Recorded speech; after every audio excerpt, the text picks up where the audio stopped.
अस्सलाम वालेकुम जी। आज इद्दत केस की समाअत डिस्ट्रिक्ट कोर्ट के अंदर है। जैसा आपको पता है कि हमारे मुखालफ हमेशा भागते हैं, वो चाहते हैं कि खान साहब जो हैं और बीबी साहब रिहा ना हो, इसी वजह से डिले टैक्टिक्स जो है वो की जाती है। और जैसा आपको पता है कि खबर मानका कभी किसी जज के ऊपर आकर अटैक करते हैं, जी हमें आप पर एतमाद नहीं है जी, क्योंकि अच्छा एतमाद की रीजन तो बताई जाती है ना, कहते हैं जी कि खबरों में अखबारात में ये केस बड़ा चल रहा है तो इसलिए हमें आप पे एतमाद नहीं, ये कोई रीजन है।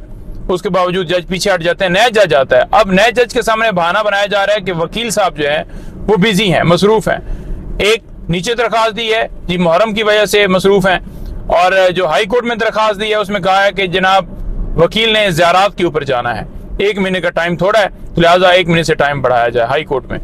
तो ये 2 दरखास्तें उन्होंने दी हुई हैं। अब नीचे जो डिस्ट्रिक्ट कोर्ट के जज हैं उन्होंने मामला हाई कोर्ट को भिजवाया कि उधर तो आपने एक डायरेक्शन दी हुई है कि 1 महीने का टाइम है, 1 महीने के अंदर डिसाइड किया जाए, और ये एडजर्नमेंट लेकर आ गए हैं। अच्छा, हालांकि जज साहब को देखना चाहिए था कि इसने जनरल एडजर्नमेंट ली है मुहर्रम का बहाना बनाकर, तो उस अदालत को क्या बताया गया था कि एक केस के अंदर डायरेक्शन हुई है, 1 महीने का टाइम है, तो 1 महीने के अंदर आपने डिसाइड कराना है, नहीं बताया।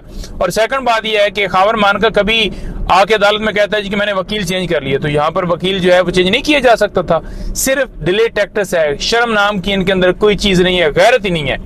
अच्छा, इसके अलावा आज सुप्रीम कोर्ट के अंदर मखसूस नशिस्तों के केस की समाअत है। अच्छा, ये सीटें हमारा हक है, हमारा हक छीन कर आइन में किसी जगह पर यह नहीं लिखा कि एक जमात की सीटें किसी और जमात को दी जा सकती हैं, तो मतलब अपने आप से तशरीह करके पलड़ा उधर डालना है। देखिए हमारे ऊपर ये कहते हैं कि आपका हक नहीं है, तो तशरीह उधर ही क्यों जाती है नून लीग पीपल्स पार्टी या MQM की तरफ?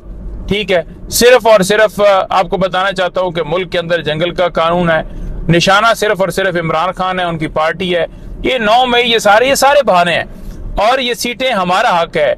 इसमें आइन बड़ा क्लियर है कि जो जमात जितनी सीटें जीती है उस तनासब से उसको सीटें मिलती हैं, नंबर 1। नंबर 2 बात यह है कि सुप्रीम कोर्ट में ये बात तस्लीम कर ली गई है, ज्यादा मेजोरिटी के साथ जो जजेस हैं वो कह रहे हैं कि जब ये पाकिस्तान तरीके इंसाफ से बल्ला लिया गया था तो इट्स मीन ये नहीं था मतलब कि वो पार्टी जो है वो उसका वजूद ही खत्म, पार्टी तो मौजूद थी। तो जब पार्टी मौजूद थी तो इलेक्शन कमीशन ने गलत उसकी तशरीह की, सुप्रीम कोर्ट के फैसले की, उसके बाद उसने हमें आजाद डिक्लेयर कर दिया। जब इलेक्शन कमीशन ने गलती की और अदालतें भी देख रही हैं कि इलेक्शन कमीशन की गलती है, तो फिर उस गलती को दुरुस्त किया जाए, और उन गद्दारों के खिलाफ जिन्होंने आइन को तोड़ा है इलेक्शन कमीशन ने, उनके खिलाफ आर्टिकल 6 की कार्रवाई की जाए, और हमारी सीटें हमें मिलनी चाहिए, क्योंकि ये इलेक्शन कमीशन का फॉल्ट था ना, हमारा तो नहीं था। हमने तो उस चीज को भी चैलेंज किया था जो कि उसने कहा था कि आप आजाद उम्मीदवार है। तो ये सूरत हाल है, अब देखते हैं कि क्या फैसला आता है। बहुत शुक्रिया।